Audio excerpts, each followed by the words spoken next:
Seja bem-vindo a mais um programa Vida com Deus. Que alegria poder estar junto com você em mais esse programa. Hoje nós teremos, como sempre, uma palavra de Deus para a sua vida muito especial. Hoje o tema da nossa mensagem vai ser como viver feliz em meio à perseguição. A palavra do Senhor vai te ensinar. Teremos louvores, teremos oração pela sua vida, então teremos algumas bandas convidadas aqui que estarão ministrando, então fica com a gente até o final, aproveita que dá tempo ainda, convida os seus amigos para assistirem conosco e seja abençoado pela palavra de Deus, pelos louvores, pela oração, pela presença de Deus. Vamos começar com música? Vem com a gente!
Tristeza e dor,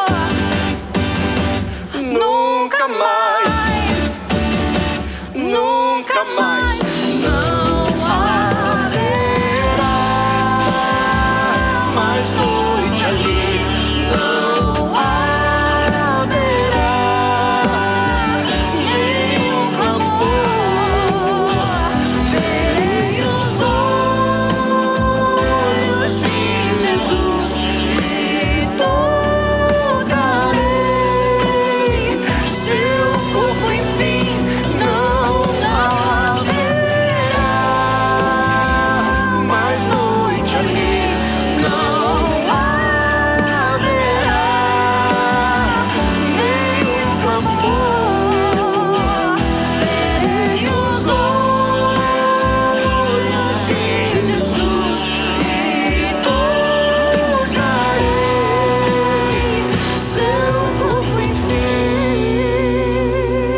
instantes eu fui te buscar, queria a tua presença, não pude encontrar.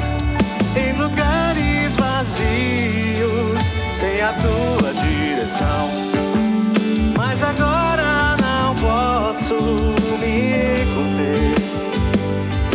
Estou sentindo uma unção neste lugar, estou sentindo a presença de Deus. Tua presença é real neste lugar, Senhor. Tua presença é real neste lugar, Senhor.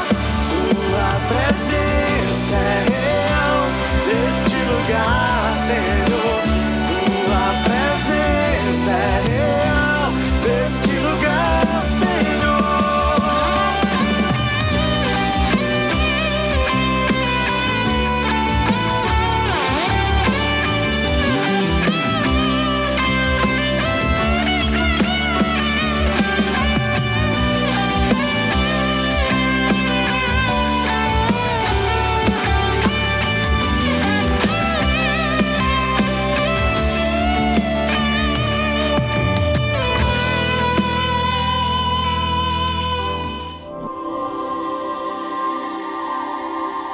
Como enfrentar perseguições e ainda assim viver uma vida feliz.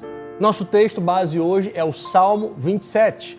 E a palavra do Senhor diz: o Senhor é a minha luz e a minha salvação, de quem terei medo? O Senhor é a fortaleza da minha vida, a quem eu temerei? Quando os malfeitores me sobrevêm para me destruir, meus opressores e inimigos, eles é que tropeçam e caem. Ainda que o exército se acampe contra mim, não se atemorizará o meu coração, e se estourar contra mim uma guerra, ainda assim terei confiança. Uma coisa eu peço ao Senhor e a buscarei, que eu possa morar na casa do Senhor todos os dias da minha vida, para contemplar a beleza do Senhor e para meditar no seu santo templo, pois no dia da adversidade ele me ocultará no seu abrigo e no interior do seu tabernáculo me acolherá.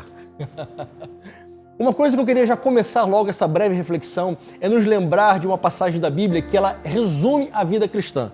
2 Timóteo 3,12 diz assim: todos os que querem viver piedosamente em Cristo Jesus sofrerão perseguições. Isso não é uma possibilidade, isso é um fato. Então, se você decidir viver uma vida para agradar a Deus, saiba, você vai ser perseguido. Isso me faz até fazer uma pergunta para você refletir. Se você não tem sido perseguido por causa da sua fé, reveja a sua fé. Porque se você for viver uma vida a Cristo, uma fé genuína, em algum momento da sua vida, ou na maioria dos momentos da sua vida, você vai ser perseguido em graus menores ou maiores do que outras pessoas. Mas o fato é que quem for viver uma vida para Deus vai ser perseguido. E talvez você pode pensar assim, mas qual é a lógica disso? Se nós cristãos, filhos de Deus, só queremos fazer o bem, por que a gente vai ser perseguido?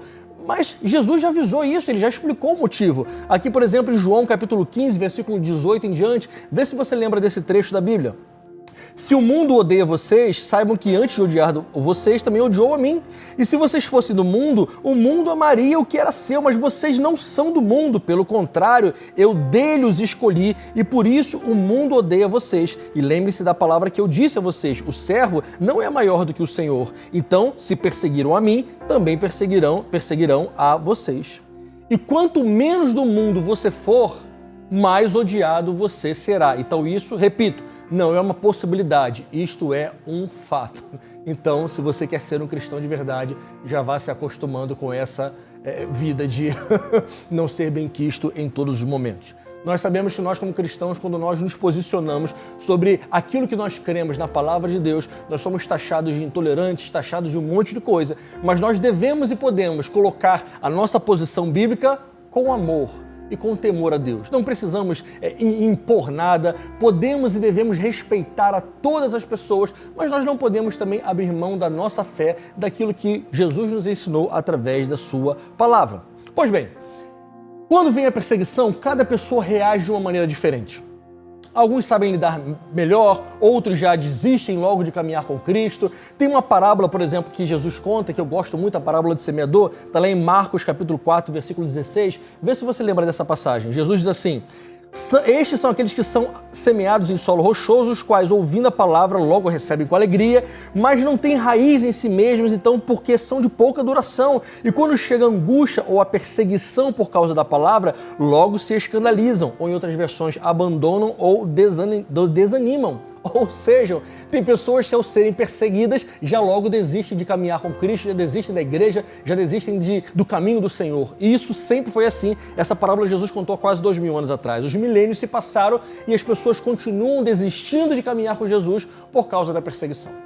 E você pode perguntar, então, pastor, como é que a gente tem que reagir no meio da perseguição? Como é que a gente tem que fazer? E existe alguma forma que a Bíblia diz que devemos reagir perante a perseguição? Sim. A Bíblia diz, Jesus fala lá em Mateus capítulo 5, olha o que Jesus fala. Bem-aventurados, ou seja, mais que felizes, são os perseguidos por causa da justiça, porque deles é o reino dos céus. E bem-aventurados são vocês quando por minha causa vos insultarem, perseguirem, e mentindo, disserem todo mal contra vocês. Alegrem-se e exultem, porque é grande a vossa recompensa dos céus, porque assim também perseguiram os profetas que viveram antes de vocês. A gente sabe disso, então, deveríamos nos alegrar nas perseguições, mas não existe um botão que a gente aperta em nós e ativa o modo alegria na perseguição. Não é assim que funciona. A gente sabe que é uma decisão e a gente também sabe que não é tão difícil assim.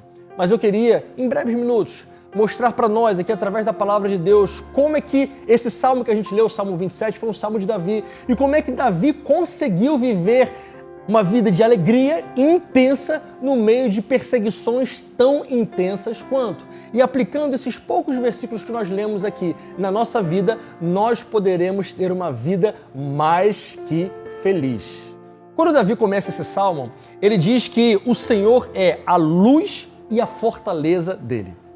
Luz porque muitas vezes as pessoas que tentam nos perseguir e tramar coisas contra nós fazem no escondido. Ou seja, eu creio que Deus trará luz a todos os planos encobertos para tentar destruir a nossa vida, para tentar fazer-nos cair em armadilhas. E Deus também é a nossa fortaleza porque nós não temos forças em nós mesmos para muitas vezes reagir contra o ataque, porque quem ataca muitas vezes é mais forte do que quem defende. Lembre-se, por exemplo, de Davi se defendendo contra Golias, contra leão, contra urso. Ele era o mais fraco, mas em todas as vezes ele venceu porque quem lutou por ele foi o Senhor Deus Todo-Poderoso. Então não esqueça, se você está sendo perseguido e em algum momento da sua vida você vai ser pela sua fé, não esqueça, o seu perseguidor certamente vai ser mais forte que você.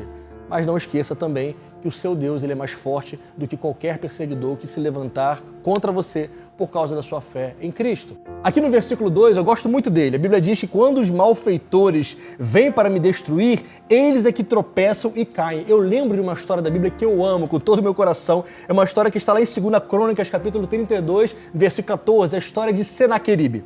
Eu vou ler aqui bem rapidinho, porque talvez você não conheça. Olha que história sensacional. De todos os deuses daquelas nações que os meus pais destruíram, o qual deles foi capaz de livrar o seu povo das minhas mãos? E isso é o rei Senaqueribe falando para o povo de Israel, tentando assustá-los, porque ele estava tentando destruir o povo de Israel. E como o Deus de vocês será capaz de livrá-los das minhas mãos? E o Senhor então enviou um anjo que destruiu todos os homens valentes, os chefes, os príncipes dos arraiais do rei da Síria, e este com o rosto coberto de vergonha voltou para a sua terra. E quando ele entrou no templo do seu Deus para o adorar, ali os seus próprios filhos o mataram à espada.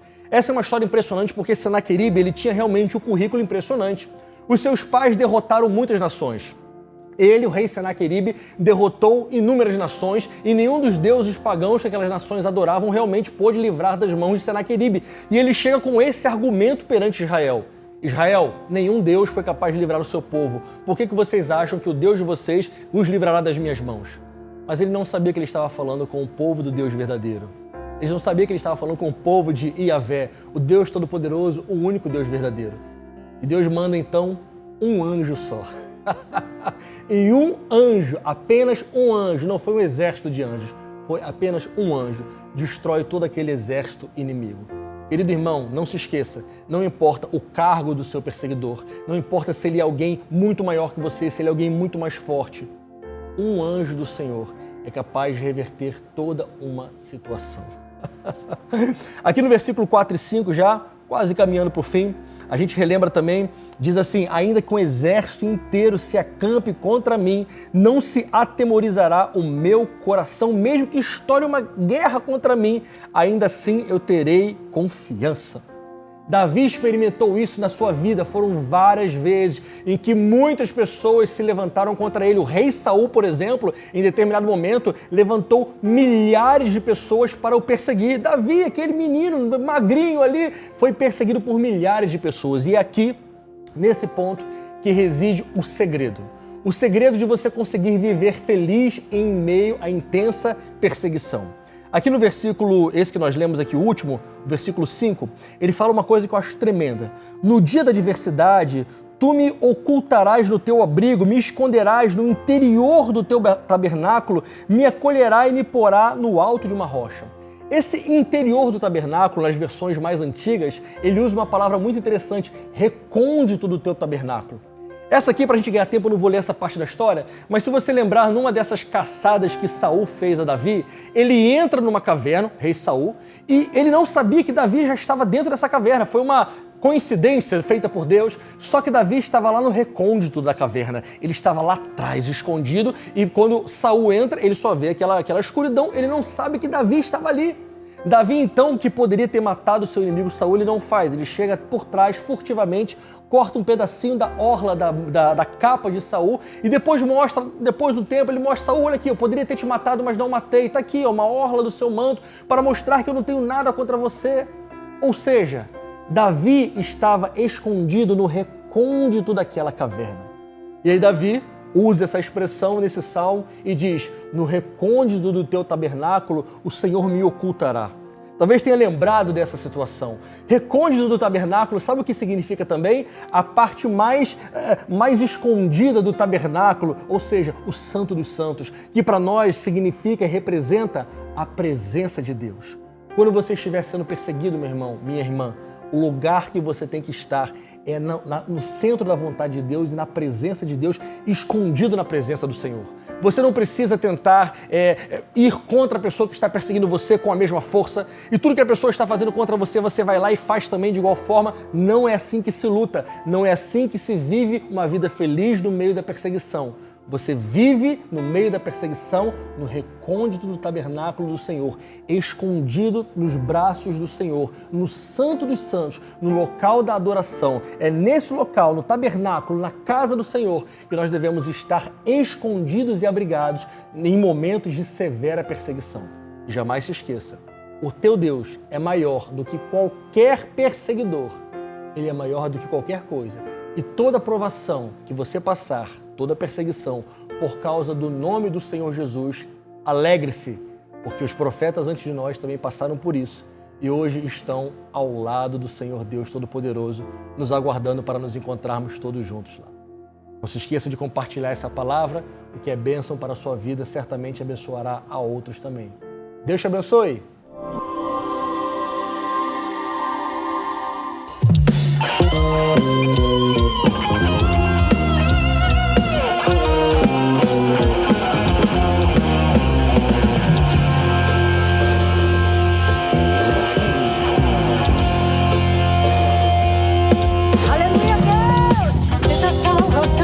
Aleluia, se diz a salvação, dê glória a Deus. Se tua vida está em Cristo, mal não pode te tocar.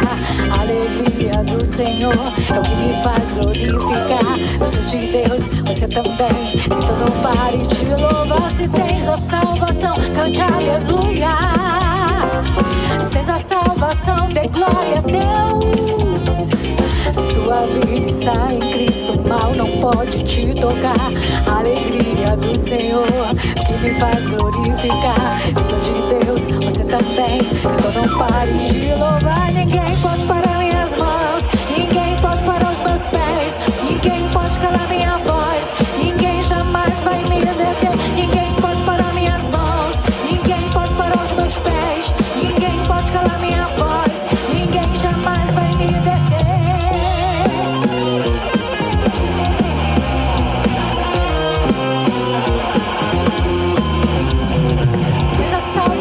Cante aleluia, se tens a salvação,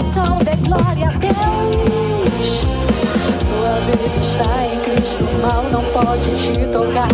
A alegria do Senhor que me faz glorificar. Eu sou de Deus, você também. Então não pare de louvar. Ninguém pode parar minhas mãos, ninguém pode parar os meus pés, ninguém pode calar minha voz, ninguém jamais vai me deter. Ninguém pode parar minhas mãos, ninguém pode parar os meus pés, ninguém pode calar minha voz, ninguém jamais vai me deter. Ninguém pode parar minhas mãos, ninguém pode parar os meus pés, ninguém pode calar minha voz, ninguém jamais vai me deter. Ninguém pode parar minhas mãos, ninguém pode parar os meus pés, ninguém pode calar minha voz, ninguém jamais vai me deter.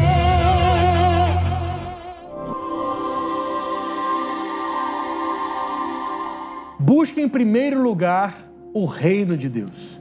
A palavra de hoje está em Mateus capítulo 6, versículo 33. Assim diz a santa palavra do Senhor.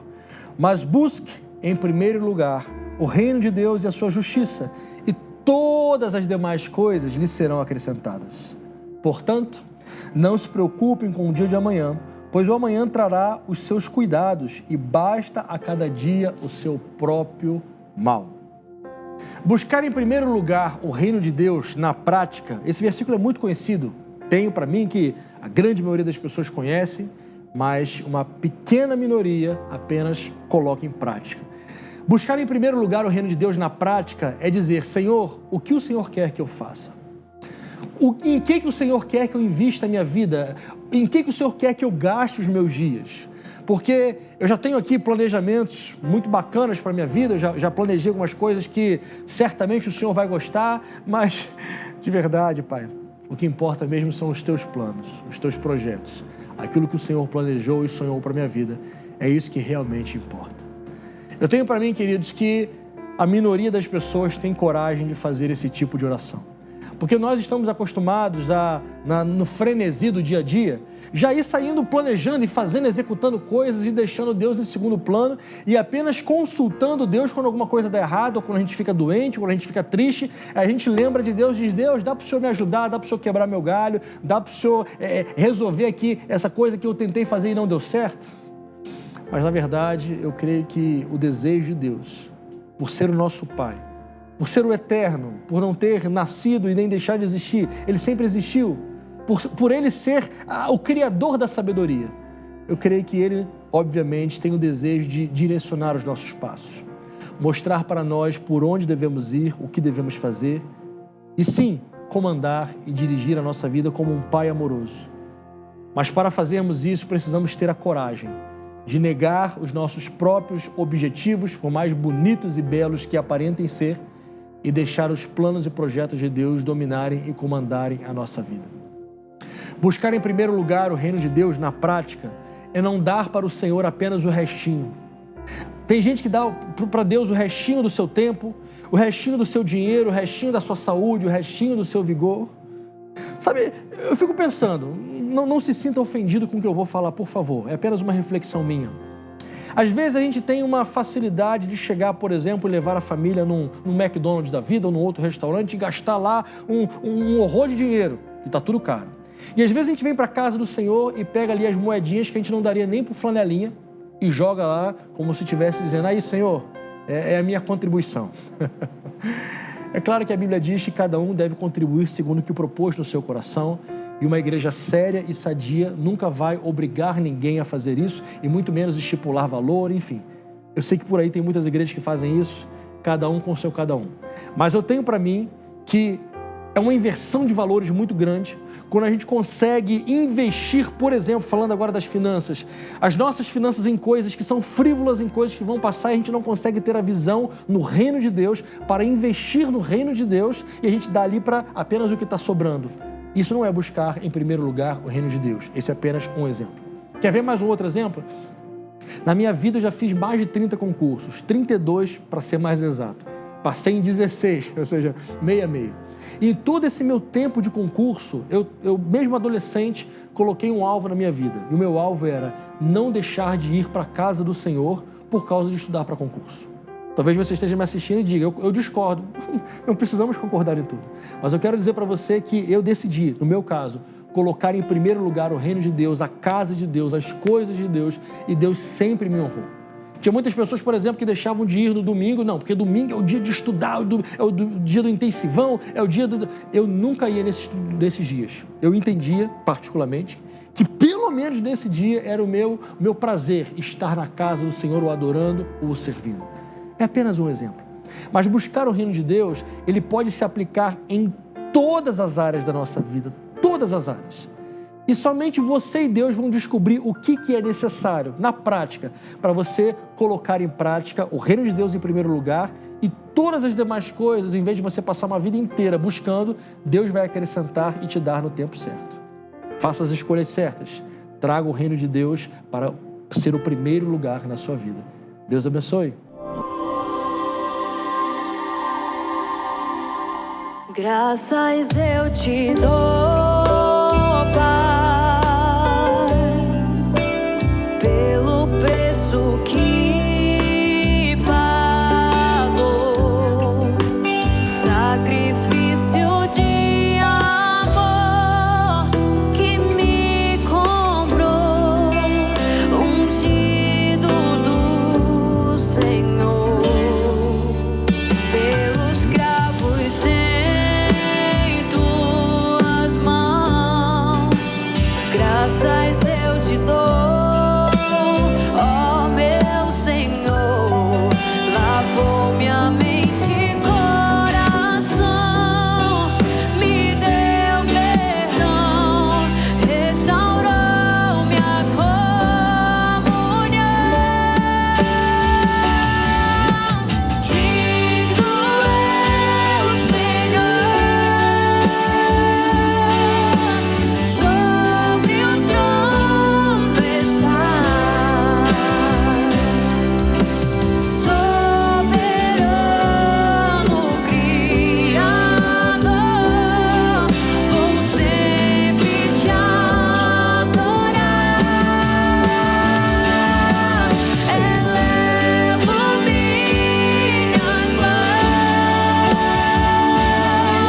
ao Cristo que venceu, Cordeiro de Deus morreu por mim,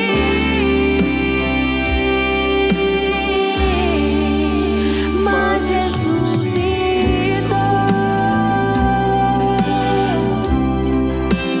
Digno é o Senhor.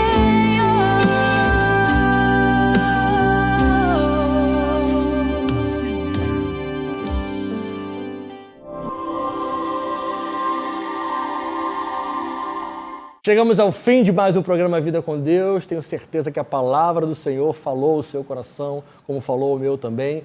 Os louvores trouxeram certamente a presença do Senhor aí para onde você está. A palavra dele diz que ele, o Senhor, habita em meio aos louvores. Então, viva uma vida de louvor e adoração. Traga a presença do Senhor para o seu dia a dia. Não esqueça de nos seguir nas redes sociais, nos ajude, compartilhe o programa. Nós queremos que a palavra do Senhor, esse é o nosso objetivo, alcance muitas e muitas vidas, porque a fé vem pelo ouvir e ouvir a palavra de Deus. Vamos orar? Senhor, te agradeço pela vida do meu irmão, da minha irmã que está nos assistindo. Muito obrigado pela oportunidade que temos de entrar neste lar para levar a tua santa palavra. Que a tua presença seja constante nessa vida. Se porventura, Senhor, houver falta de algo, te peço que tu possas levar a tua provisão. Se porventura houver alguém nesta família se estranhando um com o outro, leve ali a tua presença, a tua paz, a tua tranquilidade. Se houver, Senhor, alguém enfermo, leve a tua cura sobrenatural nesta casa, neste lar. E te peço, meu Pai, que a tua presença seja constante, Senhor. Que o inimigo jamais consiga adentrar neste lar, nesta casa e nessas vidas. Assim nós oramos, em o nome de Jesus. Amém. Não se esqueça, o nosso programa ele é diário, durante a semana, às 23 horas, aos domingos, às 15 horas. Espero você amanhã. Deus abençoe.